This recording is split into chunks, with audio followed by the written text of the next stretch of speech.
오늘 말씀은 부활장으로 불리는 15장 마지막 단락이 됩니다. 여러분, 바울사도는 부활에 관해서 참으로 많은 이야기를 합니다. 바울사도 서신에서 거의 대부분 이 부활의 얘기를 안 하는 곳이 없습니다.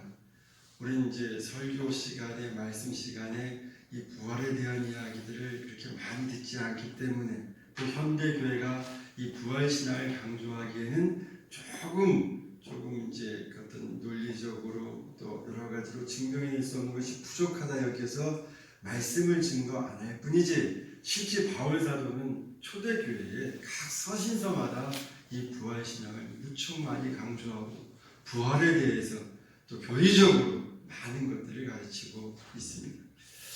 지난주에 바울사도는 부활의 논증을 마무리하면서 이제는 예수 그리스도의 재림과 더불어서 성도들이 누리게 될 부활의 영광과 승리를 선포하고 있는 말씀이 되는 것입니다. 오늘 말씀에서 바울사도는 예수님께서 천군 천사의 나팔소리와 함께 세상에 재림하시면 이미 죽은 성도들은 생명의 부활에 참여하여 다시는 썩지 아니할 새 몸으로 살아나고, 또 그때까지 죽지 않고 살아있는 성도들은 영광의 부활에 참여하여 신령한 몸으로 변화해서 순식간에 변화될 것임을 선언하고 있는 그런 말씀이 되는 것입니다. 그리고 그렇게 되면 예수님 재림 때가 되어서, 이제 그렇게 되면 아담 범죄 이래로 끊임없이 인류를 지배해 보던 이 사망의 권세가 더 이상 아무런 힘도 발휘하지 못하게 됨으로써 결국 성도들은 완전한 승리를 누리게 된다고 하는 것을 오늘 말씀에서 선언하고 있는 것입니다. 여러분, 오늘도 우리에게 주어진 이 말씀 한 절 한 절 묵상하기를 원합니다. 묵상하면서 말씀 속에 담긴, 여러분, 우리가 이 자리에 나온 이유가 뭡니까? 이 자리에서 정말 터져나오는 하나님의 음성, 또 우리가 느끼고자 하는 이 사랑, 이 은총을 체험하는 귀한 시간 되기를 주 이름으로 축원합니다. 아멘. 우리 50절 말씀 보겠습니다. 50절 같이 한번 읽어볼까요? 시작. 형제들아, 내가 이것을 말하노니 혈과 육은 하나님 나라를 이어받을 수 없고, 또한 썩는 것은 썩지 아니하는 것을 유업으로 받지 못하느니라. 여기서 혈과 육과 하나님 나라, 또 썩는 것과 썩지 아니하는 것 나오죠. 근데 이게 다 대입되는 개념입니다. 아시겠죠? 즉 혈과 육과 썩는 것은 불완전한 것이고, 또 제 아래에 있는 것이며 하나님과 반대되는 그런 개념들이 되는 것입니다. 그 반면에 하나님 나라, 썩지 않는 것은 뭡니까? 완전한 것이 되고 거룩한 것이 되는 것이며 하나님을 영화롭게 하는 것이 되는 것입니다. 따라서 전자와 후자는 서로 양립할 수가 없고요, 또 그로 말미암아 전자는 하나님 나라를 유업으로 받을 수가 없다는 것입니다. 다시 말해서 인간은 장차 썩어 없어질 현재 육체를 입은 상태로 하나님 나라에 들어갈 수가 없다는 말인 것입니다. 성도 여러분, 우리는 그리스도 예수님 안에서 새롭게 거듭난 사람들입니다. 믿습니까? 아멘. 그러므로 우리는 지금이라도 하나님 나라를 유업으로 받을 수 있다고 생각하기가 쉬워요. 왜? 우리는 거듭났고 이제 하나님의 자녀가 됐으니까 하나님 나라를 지금이라도 우리는 유업으로 받을 수 있는 거 아니냐, 이렇게 생각할 수 있다는 것입니다. 그러나 성도 여러분, 거듭난 것은 우리의 무엇이? 우리의 영이 거듭난 것이지 육이 거듭난 것은 아니라고 하는 것입니다. 아멘. 우리의 몸은 예수님을 믿은 이후에도 여전히 제 가운데, 제 아래에 있고, 여러분도 느끼시죠? 내 마음은 그걸 원치 않은데 내 육신은 여전히 내 의지와 상관없이 제 속에 있는 것을 보게 될 줄로 압니다. 그때 그 몸 그대로 있기 때문에 우리 육신이 아직 거듭난 게 아니라. 아멘. 그러므로 현재의 몸을 가진 채로는 하나님 나라에 들어갈 수 없다. 지금 바울 사도가 그걸 말하고 있는 것입니다. 즉 우리는 빌립보서 3장 20절의 말씀처럼 이제 우리의 시민권은, 거듭난 우리의 시민권은 어디에 있느냐? 하늘 나라에 있습니다. 하늘 나라 시민권을 지닌 사람들입니다. 그러나 그럼에도 불구하고 현 상태로 이 몸을 지니고 있는 이 상태로는 하나님 나라에 들어가지 못하는 신분이라는 것이죠. 아멘. 왜냐하면 우리의 육신은 여전히 어디 가운데 있기 때문에 제 가운데 있기 때문에 그렇다는 거예요. 여러분, 우리가 하나님 나라에 들어가려면 썩어질 현재 육신을 벗고 썩지 않은 새 몸을, 새 몸체를 입어야 합니다.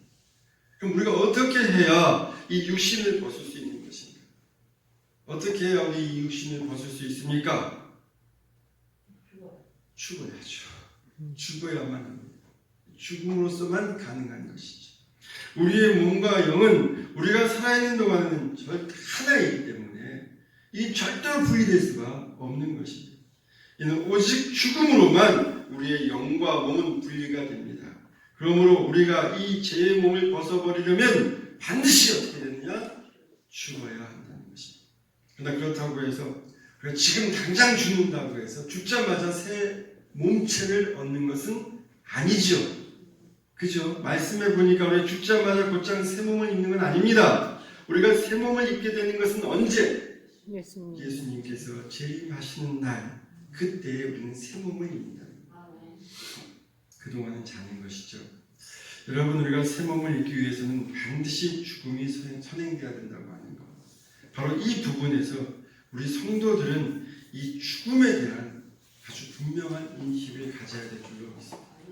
오늘 우리는 이 죽음에 대해서 한번 생각해보고 우리 성도들이 가져야 될 죽음과는 무엇인가를 한번 깊게 고민해보는 시간 되기를 주의 이름으로 축원합니다. 여러분, 세상 사람들은 죽음이 뭐라고 해요?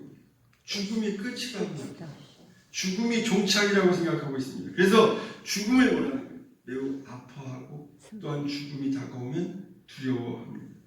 그러나 성도 여러분, 성도는요, 죽음에 대해서 이 성경이 말씀하는 이 성경적인 시각을 가져야 될 줄로 믿습니다. 그럼 성경적인 시각은 무엇이냐? 지난주에 말씀드린 것처럼 하나의 씨앗이 새로운 몸체를 얻기 위해서는 반드시 땅에 심겨져야 하는 과정이 있어야 된다고 말씀을 드렸어요. 아멘? 바로 이 심겨지는 것이 기독교에서는 죽음입니다. 심겨지는 것이 죽음관입니다. 아멘? 즉 죽음은 성도가 하나님 나라를 유업으로 받기 위해서 들어가는 입구요, 관문의 한 과정이라는 것입니다. 다시 말해서 이 기독교에서 이 죽음은 새로운 생명의 시작이라고 합니다. 그러므로 성도에게 있어서 죽음은 결코 슬픔과 두려움의 대상이 아니라는 거예요. 성도에게 있어서는 오히려 이 죽음이 기쁨이요 소망의 대상이 될 수가 있다는 것입니다. 아멘? 물론 죽음은 그동안 사랑했던 사람들, 함께 해왔던 사람들과 이별하는 것이기 때문에 슬플 수가 있습니다. 이런 점에서 우리를 아프게도 하기도 하고 슬프게 하기도 합니다. 그러나 우리는 그러한 이별은 뭐라는 거예요? 잠깐이요. 어디서? 영원한 하늘나라에서 다시 만날 것을 확신하면서 죽음 한복판 속에서도 기쁨으로 또 승리로 승화시켜 나가야 될 줄로 믿습니다.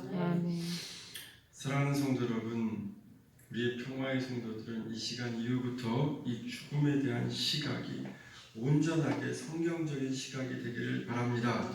그래서 죽음을 두려워하거나 겁내지 않기를, 오히려 죽음 마지막 그 순간까지 정말 주의 말씀대로 바울이 그러죠. 내일 세상이 무너진다 할지라도 오늘 최선을 다해서 사는 것이 그리스도인이라고 합니다. 그래서 최선을 다해서 살기 때문에 내일을 기쁨으로 맞이할 수 있는 그러한 성도들 계십니다. 죽음을 기쁨과 소망으로 맞이할 수 있는 성도들 계시기 바랍니다. 우리 평화의 모든 성도들은 이 죽음이 바로 새로운 몸체를 덧는, 그래서 부활하여 주 하나님 나라에 들어가 하나님과 영원히 함께하는 것임을, 그런 관문임을 꼭 깨달으시고 더욱더 소망하고 그러한 믿음까지 성장하는 저와 여러분 되시기를 주님으로 축원합니다. 51절 52절입니다. 51절 52절 시작. 보라, 내가 너희에게 비밀을 말하노니 우리가 다 잠잘 것이 아니요 마지막 나팔의 순식간에 후련히 대변하리 되니 나팔 소리가 나면 죽은 자들이 썩지 않을 것으로 다시 살아나고 우리도 변화되리라. 여러분, 이 말씀은 예수님께서 재림하시는 날 일어나는 현상들에 대해서 말씀하고 있는 것입니다. 아멘. 말씀에 보면 예수님 재림의 날에는 예수님 초림 때와는 달리 예수님 초림 때는 어떻게 오셨습니까?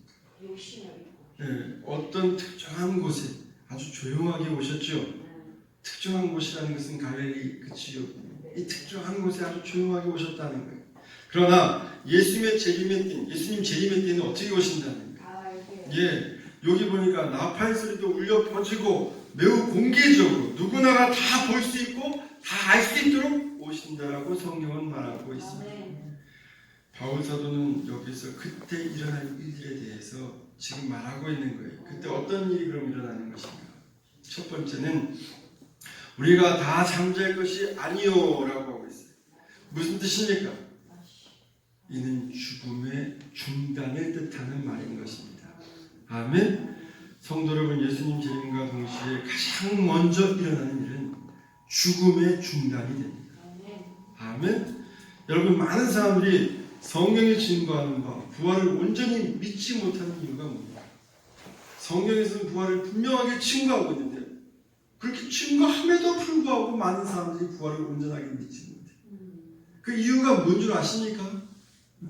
물론 여기 여러 가지 이유가 있겠지만 가장 큰 이유는 예수님이 죽고 다시 부활하셨음에도 불구하고 여전히 사람들 안에서 죽음이 일어나고 있기 때문입니다. 예수님께서 사망 권세를 깨시고 부활하셨으면 죽음을 이긴 거잖아요. 그럼 예수님에게도 일어난 이 성도들 안에도 일어난다고 했으니까 우리에게도 일어나야 되는 거 아니겠습니까? 근데 아니라는 거예요. 여전히 어떻게 되겠어요? 죽음이 일어나고 있다. 여러분, 예수님의 부활로 이 사망이 이 죽음의 권세를 잃었다고 하면 그 다음에 어떻게 됩니까? 사망이 이 죽음이 있잖아요. 더 이상 성도들 안에서는 사람들 안에서는 일어나지 않아야 되는 것입니다. 맞죠? 근데 이 사망 권세는 예수님 부활 이후에도 조금도 위축되지 않고 모든 사람들에게 더 기승을 부리고 있어요. 즉 모든 사람들을 다 여전히 죽게 만든다고 하는 것입니다. 아멘. 불신자도 그렇고 믿음이 좋은 사람도 그렇고 모든 사람들을 다 죽게 하고 있습니다. 그럼 왜 이렇게 된 것입니까? 왜? 이것도 앞에서 이미 말씀을 드렸죠. 바울 사도가 설명을 했습니다. 앞에 말씀 15장 26절 말씀드린 것처럼 26절에 뭐라고 얘기합니까? 사망은 맨 나중에 멸망받을 거 다 받고 맨 나중에 멸망받을 원수이다. 무슨 말씀이십니까? 즉 이 사망이라고 하는 것, 죽음이라는 것은 워낙 강력한 존재이기 때문에 아멘. 맨 끝에서 맨 마지막으로 멸망받을 원수가 사망이라는 거예요. 그러나 이 죽음도 어찌됐든 예수님 재림하시는 날에는 온전하게 그 기세가 꺾인다. 즉 더 이상의 죽음이 없는 때가 바로 예수님 재림의 때라고 하는 것입니다. 이게 일어난다. 두 번째는 어떤 현상이 일어나느냐? 두 번째는 뭡니까? 우리가 다 호련히 변화할 것이다. 그때는 우리가 호련히 다 변화한다. 죽은 자도 다시 부활해서 변화하고 살아있으면 살아있는 채로 변화하고. 아멘. 여러분, 이게 무슨 말입니까? 이때는 단지 죽음이 더 이상 주장하지 못할 뿐 아니라 더 이상의 죽음이 주장할 수 없는 상태로 성도들이 다 변화된다. 그런 일이 일어난다는 것입니다. 그리고 세 번째는 이제 이 죽은 자들이 영원히 썩지 않을 것으로 다시 살아난다. 이런 일이 일어난다는 것입니다. 그리고 53절 보게 되면 다시 한번 볼까요? 시작. 이 썩을 것이 반드시 썩지 아니할 것을 잊겠고 이 죽을 것이 죽지 아니함을 입으리로다. 여러분, 이 말씀은 성도들이 장차 얻게 될 구원의 최종 단계에 대한 말씀이 되는 거예요. 여기 보면 입는다는 말이 두 번 사용되고 있죠. 여러분, 말씀에서 반복된다는 건 뭘 말하는 겁니까? 중요한 거, 강조해서 말하는 겁니다. 그럼 이 말씀이 강조하는 것이 무엇입니까? 강조하는 것이. 여러분, 우리는 흔히 구원을 생각할 때 육신을 벗어버리는 것으로만 생각하는 그런 경향들이 있습니다. 왜 그렇습니까? 그것은 이 육신이 매우 불완전하기 때문에 그런 거예요. 여러분 한번 생각해 보세요. 몸이 아프면 물론 웬만큼 아파서는 그런 생각 안 합니다. 여기서 아프다고 하는 것은 정말 죽을 지경으로 아픕니다. 근데 죽을 지경으로 아픈데 거기다가 또 시간도 오래되면 여러분 어떤 생각을 하는 줄 아십니까? 사람들이 아예 죽었으면 좋겠다 그런 생각합니다. 저는 목회하면서 이러한 모습을 많이 봤습니다. 너무 아프면 죽는 것이 더 소원인 거예요. 왜? 이 고통에서 하루빨리 벗어나는 게 그게 구원이라 여기기 때문에 빨리 이 고통에서 벗어나서 주님 품에 안기는 것이 마음으로 진정하게 소원이 돼요. 그래서 정말 너무 아프면 죽음을 진지하게 생각하게 됩니다. 근데 여러분 이건 비단 몸이 아플 때만 이런 생각하는 게 아니에요. 내가 어떤 내 실수로 정말 치명적인 죄라도 짓게 되면 그때 사람들 가운데는 그때 그 죄의식 때문에 그 저주스러운 죄의식에서 벗어나기 위해서 이 죽어서 몸이라도 속죄하고 내 영혼은 영원한 안식을 얻었으면 좋겠다고 그렇게 생각하는 사람이 있어요. 아멘? 이런 거예요. 사는 것이 아니에요. 사는 것이 곧 지옥 같은 그런 어떤 죄의식 속에 사는 사람들도 있다는 것입니다. 이런 사람들은 그냥 죽는 게 좋은 거예요. 죽음이 가장 사모하는 거예요. 세상에 어떤 사람을 죽음을 좋아하고 죽음을 사모하겠냐 이런 사람들이 없습니다. 실제 있습니다. 여러분. 그럼 성도 여러분 이렇게 생각하는 이면에는 무엇이 있기 때문에 그런 것입니까? 그런 사람들은요 이 영혼이 사람의 몸에서 벗어나는 것이 구원이라고 여기는 그렇게 막연하게 죽으면 모든 것이 다 끝남으로 고통에서 해방되고 죄의식에서 해방된다라고 하는 이런 막연한 생각들이 있기 때문에 그런 거예요. 아멘? 그럼 과연 이것이 기독교에서 말씀하는 구원이냐? 구원입니까? 아니라는 것입니다. 오히려 이건 제가 보기에는 불교에서 말하는 구원과 더 가까운 것 같아요. 왜냐하면 불교에서는 이 구원을 한마디로 말하면 뭐라고 하느냐? 해탈이라고 하죠. 그럼 해탈이라는 건 뭐냐? 그냥 뭐 여러 가지가 얘기할 수 있겠지만 한마디로 그냥 요약해서 말하면 현재 이 상태에서 벗어나는 것, 이 몸에서 벗어나는 것, 이것을 해탈이라고 얘기하고 있습니다. 이건 기단 불교에서 물론 불교에서 이렇게 얘기하는 건지 아니면 모르겠지만 그렇게 여겨지는데 이건 거기만의 구원 개념이 아닙니다. 이는 바울사도 당시 고린도 지역 사람들이 가지고 있었던 구원관이기도 합니다. 고린도 지역 당시 거의 대부분의 사람들, 또 헬라의 대부분의 사람들은 어떤 생각을 가지고 있었느냐면 이 불완전하고 타락한 사람의 육신이, 우리 이 육신이 고결하고 거룩한 영혼을 포로로 잡고 있다고 해서 이 영혼이 이 육신을 벗어나는 것을 구원이라고 했어요. 아멘? 그게 그런 구원이라고 했던 것입니다. 그러나 성도 여러분, 이런 구원과는 절대로 성경적인 것도 아니고 기독교적인 것도 아닙니다. 여러분 이게 이런 것들이 잘못 생각되면 사람들이 지나치게 이 육신을 혐오하게 돼가지고 대단한 금욕주의자가 되거나 혹은 현재의 삶을 부정하고 늘 피란적이고 내세적인 삶을 취하게 됐어요. 이건 절대로 기독교에서 말하는 구원관이 아니라. 아멘? 그럼 성경이 증거하는 구원관은 뭐냐? 오늘 본문 말씀에서 바울사도가 말하는 거예요. 바울사도는 뭐라고 말하고 있습니까? 바울사도는 뭐라는 거예요? 구원이 몸을 벗는 것이 아니라 육체를 벗어내는 것이 아니라 오히려 뭡니까? 그 몸의 영광을 덧입는 것이다. 이렇게 얘기합니다. 여러분 바로 이것이 성령이 증거하는 구원관이고 바울사도가 강조하는 말씀인 것입니다. 여러분 성경에 의하면 영과 육이 분리되는 것은 구원을 말하는 것이 아니라 오히려 죽음을 의미하는 것입니다. 영과 육이 분리되는 건 구원이 아니라 죽음이라는 거예요. 그러므로 우리는 영이 몸에서 분리되는 것을 구원이라고 생각해서는 안 됩니다. 물론 우리 성도들은 죽을 때 비록 몸은 썩으나 영혼은 구원받게 됩니다. 그러나 그것이 구원의 최종 단계는 아니라는 거예요. 여러분 완전한 구원은 영과 육이 함께 구원받는 것입니다. 아멘? 그럼 어떻게 영과 육이 함께 구원받느냐? 성경에는요, 장차 우리가 이 부활이 되게 되면 우리 몸이 더딥혀진다는 거예요. 부활의 몸체로 주님께서 주권적으로 디자인한, 지난주에 배웠죠, 디자인하신 그 몸체로 더딥혀진다는 것입니다.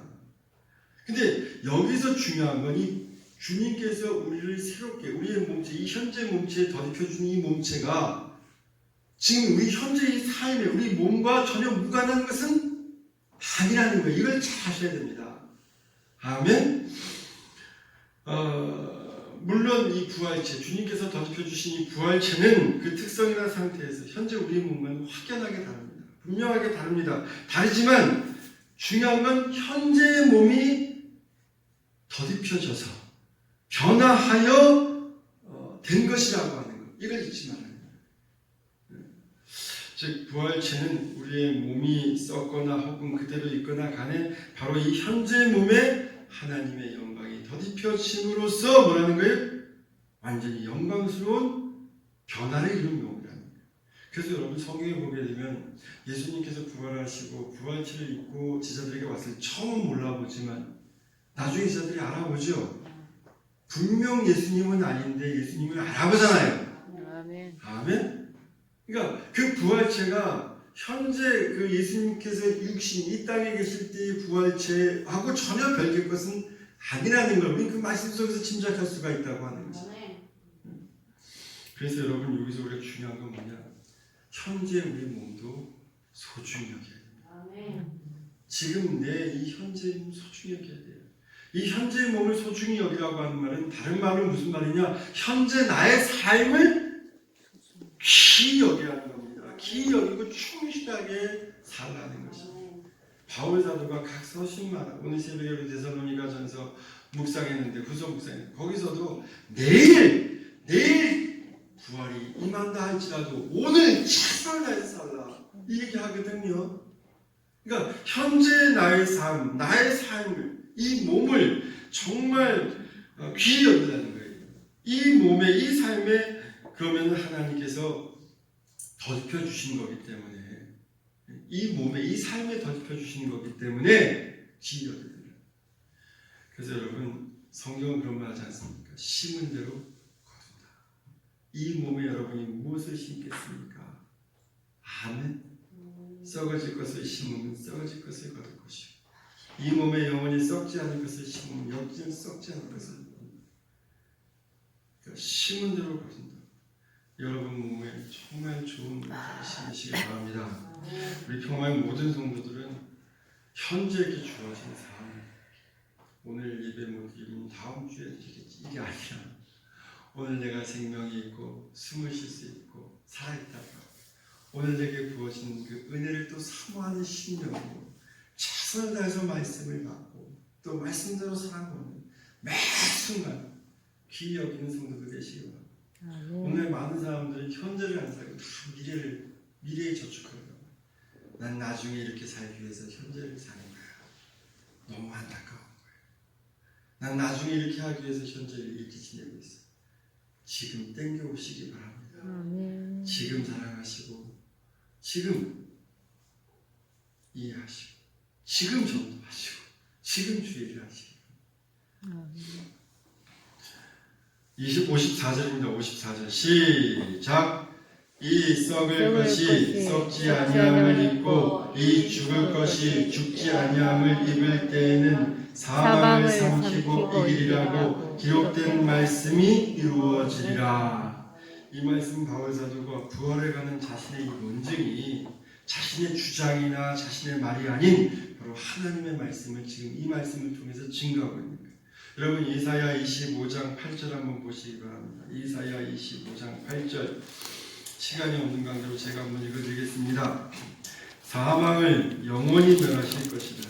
주 여호와께서 모든 얼굴에서 눈물을 씻기시며 자기 백성의 수치를 온 천하에서 취하시리라. 그때가 되면 아멘. 여호와께서 이같이 말씀하십니다.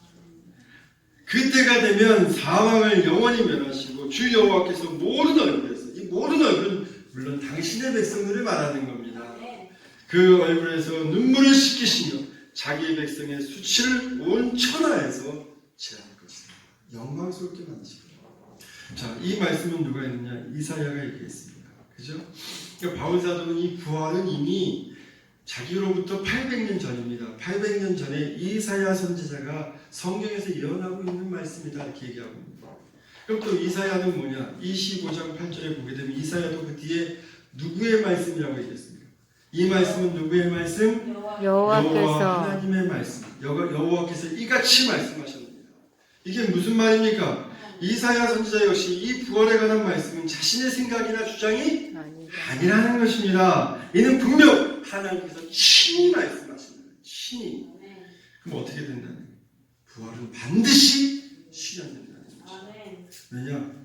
이는 하나님의 말씀이고 하나님의 말씀은 이 땅에서 단 한 번도 성취되지 않은 말씀이 없기 때문에.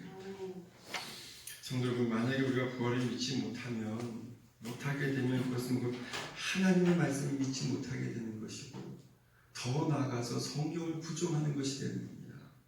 아멘.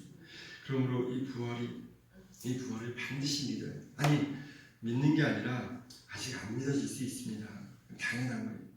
제가 앞에서도 계속 말씀드렸죠. 아브라함도 첫 부름부터 하나님의 말씀을 온전하게 믿은 게 아니라 했죠. 그죠? 아직 안 믿어질 수 있어요. 그러나 우리는 온전히 믿어질 때까지 우리는 오직 하나님의 말씀에 순종하고 주의 일을 더욱더 힘써야 돼요. 그럼 왜 하나님의 말씀에 순종하고 주의 일에 더 힘써야 되느냐? 뒤에 가서 그 부분 또 말씀을 드리겠지만 왜 그래야 되는가? 근데 결론을 먼저 말씀드립니다. 그래야 믿음이 성장할 수 있기 때문에 그렇습니다. 아멘? 그래야 믿음이 성장할 수 있어요. 여러분, 우리의 믿음은 계속해서 성장해가지고 아브라함이 뭡니까? 부활을 믿을 수 있었던 때까지 나아가죠. 우리의 믿음 성장은 거기까지 계속돼야 될 줄로 믿습니다. 우리 평화의 모든 성도들은 정말 온전하게 부활을 믿는 성도들 되시기 바랍니다. 그래서 죽음을 넘어서는 사망 권세 밑에 있는 것이 아니라 그 사망 권세를 뛰어넘는 그런 믿음의 소유자들이 다 되시기를 주의 이름으로 축원합니다. 그리고 55절 56절 한번 읽어보겠습니다. 시작. 사망아 너의 승리가 어디 있느냐? 사망아 내가 쏘는 것이 어디 있느냐? 사망이 쏘는 것은 죄요 죄의 권능은 율법이라. 이 말씀 바울 사도가 정말 감동해서 쏟아내고 있는 핵심 이겁니다. 각종 죄를 통해서 또 율법의 정죄에 의해서 의지해가지고 인간을 괴롭히던 이 사망 권세가 반드시 무너지고 우리는 거기에 대해서 승리할 것이다. 그래서 사망아 너희 승리가 어딨냐? 사망아 내가 쏘는 것이 어딨느냐? 이렇게 이제 얘기하고 있는 것이죠. 57절 보겠습니다. 시작. 우리 주 57절. 우리 주 예수 그리스도로 말미암아 우리에게 승리를 주신 하나님께 감사하노라. 여기서 바울 사도는 대단히 중요한 것을 또다시 언급하고 있습니다. 또다시. 지금 세 번째 언급하고 있는데 그게 뭐냐? 여기서 주제는 승리예요. 아멘. 근데 승리는 승리인데 어떤 승리냐? 성도의 승리입니다. 여러분, 성도는 반드시 승리한다는 거예요.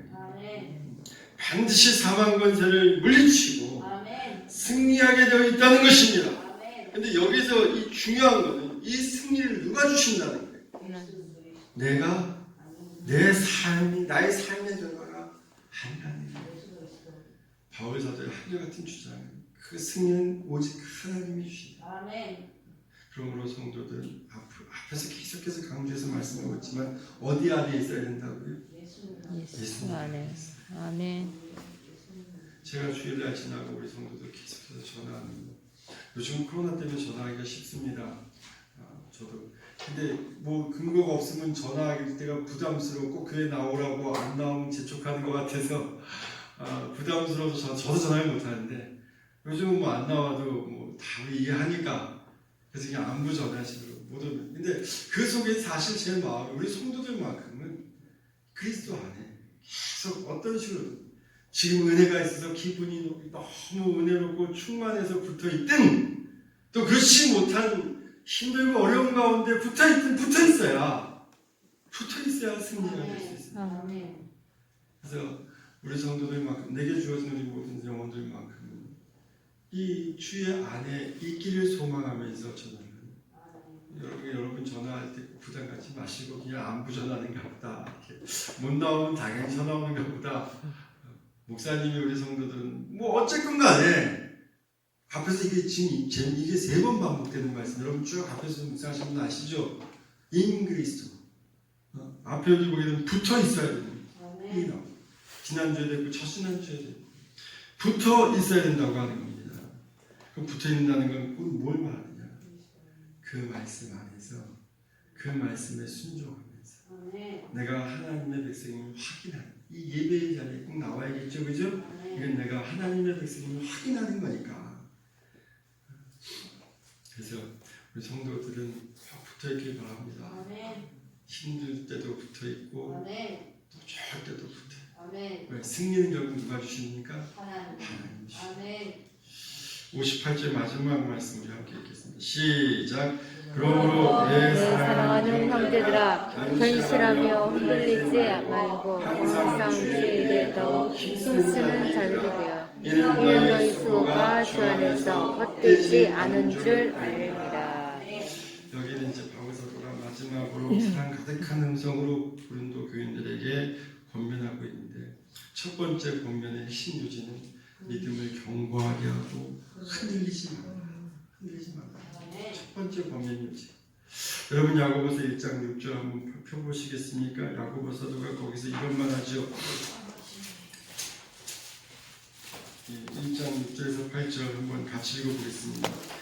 시작. 오직 믿음으로 구하고 조금도 의심하지 말라. 의심하는 자는 마치 바람에 밀려 요동하는 바다 물결 같으니 이런 사람은 무엇이든지 주께 얻기를 생각하지 말라. 두 마음을 품어 모든 일에 정함이 없는다.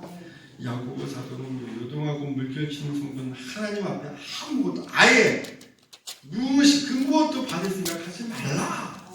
잘라서 이야기합니다. 왜 이렇게 강하게 말하는 것이냐? 왜 이렇게 강하게?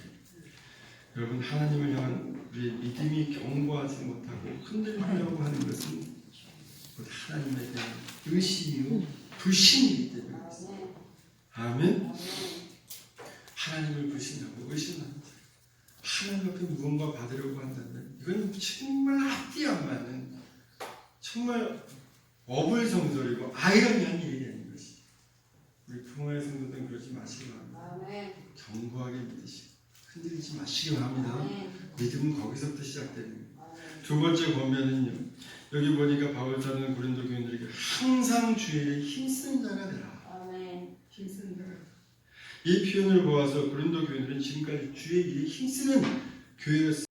또 고린도 교회는 비록 많은 문제를 가지고 있었지만 그래서 그들 나름대로는 주의 일에 힘쓰고 있었던 것 같아요. 바로 그런 그들에게 지금 바울 사도가 뭐라고 얘기하느냐? 더욱 주의 일에 힘쓰라고 권면합니다. 즉 더욱더 주의 말씀 안에서 말씀에 순종하며 살라는 것이죠. 그죠? 그럼 바울 사도는 왜 이렇게 더욱을 강조하면서 주의 일에 힘쓰라고 하느냐? 여러분 우리가 이거 아셔야 됩니다. 우리가 주의 일에 힘쓸 때 아멘. 주의 말씀에 살려고 말씀에 순종하며 살려고 애쓸 때 여러분 우리의 믿음이 성장하고 견고해집니다. 아멘. 여러분 제가 이 앞에서 계속 말씀하고 있죠. 믿음이 언제 어떻게 성장한다고 했습니까? 어떻게 성장한다고 했어요? 믿음은 갑자기 확 들어오는 거 아닙니다. 또 가만히 있는다고 주어지는 것도 아니라고 성경은 말하고 있죠. 믿음은 어떻게 말씀에 순종할 때 주의 일에 더욱더 힘을 쓸 때 그때 은혜 받고 체험하는 거예요. 은혜 받고 체험해서 그 믿음이 더욱더 견고해지고 성장해지는 것입니다. 주의 일에 힘쓰지 않고 말씀에 순종하지 않으면 믿음도 성장할 수가 없습니다. 어떤 분들은 자꾸 그래요. 믿어줘야 내가 하나님 말씀에 순종하고. 여러분 믿지 않아도 그 말씀은 좋은 말씀입니다. 아멘. 하나님이 없다고 쳐도 그렇게 살면 복됩니다. 그러니까 꼭 하나님이 있어야 내가 그 말씀에 순종할 수 있겠다 이런 얘기 안 해도 되는 거예요. 자꾸 많은 사람들이 믿어줘야 내 말씀에 순종하고 믿어줘야 내가 주의 일에 힘쓸 거 아니냐. 근데 그게 아니면 언제나 성경은 뭐부터 얘기하느냐? 말씀부터 순종하는 겁니다. 아멘. 아멘. 말씀에 순종하고 또 초대교회 교인들을 거기 신앙이 높은 분도 있지만 연약한 막 좋은 분도 있잖아요. 근데 이게 뭐예요? 주의 일에 힘쓰라고 얘기합니다. 힘쓰라고 하는 이유는 뭐냐? 그렇게 할 때 더욱더 믿어진다고 하는. 여러분 이건 심리학적으로 맞는 말이에요. 심리학적으로도 뭐라고 하느냐? 먼저 순종이 있고 순종이라는 건 행함이잖아요. 힘쓰는 건 행함이잖아요. 행함이 있어야 체험이 있고요. 체험이 있어야 거기서 이게 이제 믿어지는 어떤 개념들, 형이상학적 개념들이 형성될 수가 있는 거예요. 아멘. 그러니까 행동이 있고 체험이 믿음을 견고하게 만들고 성장시켜가는 거죠. 그러니까 나는 왜 자꾸 믿음이 없어 한탄한다는 그 전에는 뭐냐? 내가 말씀에 순종, 애써보려고, 살아보려고, 또 주의 일을 위해서 뭔가 좀 이렇게 좀 손해도 보고 아파도 이런 모든 것들이 참 덜했다라는 게 우리 스스로 생각하고 반성해야 되는 거예요. 믿음이 연약한 게 믿음이 강한 거예요. 예전에는 목사님이 강하면 믿음이 세고 목사님이 약하면 믿음이 연약하고 이거 아닙니다. 절대로 잘못된 거예요.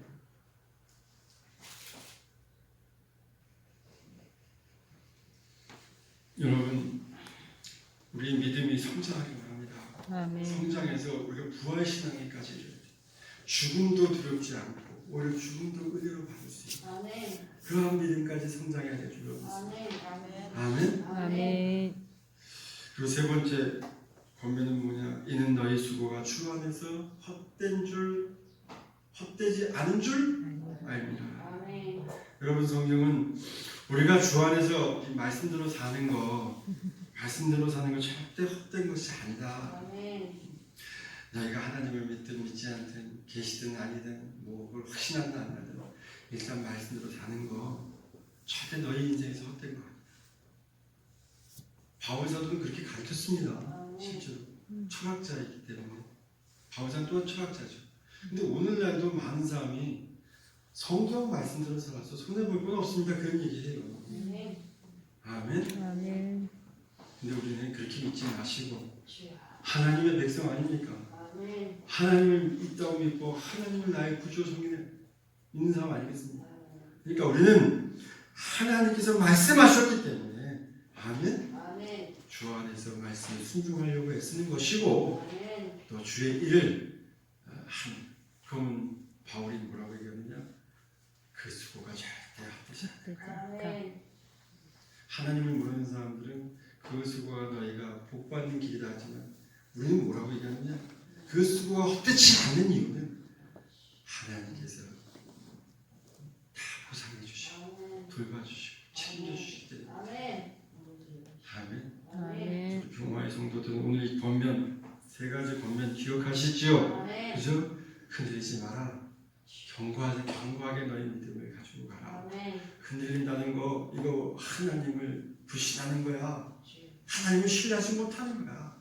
이러고서 너희가 뭘 받으려고 했으면 말이 안 되지 않느냐. 바울도 지금 그런 얘기하고 있는 거예요. 두 번째 뭘 얘기하고 있는 겁니까? 주의를 더욱더 힘써. 그래야 너희 믿음이 성장. 그 믿음이 어디까지 성장해야 되느냐? 부활의 신앙을 믿을 때까지. 그래야 우리가 죽음을 뛰어넘어서 이 박해 가운데서 순간 내가 죽는다 할지라도 두렵지 않게 그 모든 것을 세상을 이긴 자가 될 수 있는 것이 저는 막 이렇게 설교했을 것 같아요. 바울 사도가. 그리고 마지막으로 우리의 일은 우리가 지금 주의 말씀 쫓고 주의 말씀대로 사는 것 절대로 헛되지 않아. 하나님께서 다 보상해 주시고 이런 말씀하지 않았을까? 말씀을 제가 묵상하고 또 준비하면서 바울 사도가 고린도 교인들을 편지로 하지만 이 편지를 쓰면서 그런 심정을 쓰지 않았을까? 우리 통화의 성도들도 이 은혜 받으시기를 주의 이름으로 축원합니다. 아멘. 하나님 아버지 감사합니다. 오늘 고린도전서 15장의 말씀을 마지막으로 묵상하면서 바울 사도의 심정 속에서 우리에게 주시는 하나님의 음성 또 하나님의 그 사랑을 체험하고 깨닫게 해주시니 감사합니다. 아멘. 우리 평화의 모든 성도들 이 시간이 하나님의 사랑을 체험하고 돌아갈 수 있게 도와주시고 일주일의 삶에 힘이 되게 하여 주시옵소서. 예수님의 이름으로 기도드리옵나이다. 아멘. 아멘. 나는 전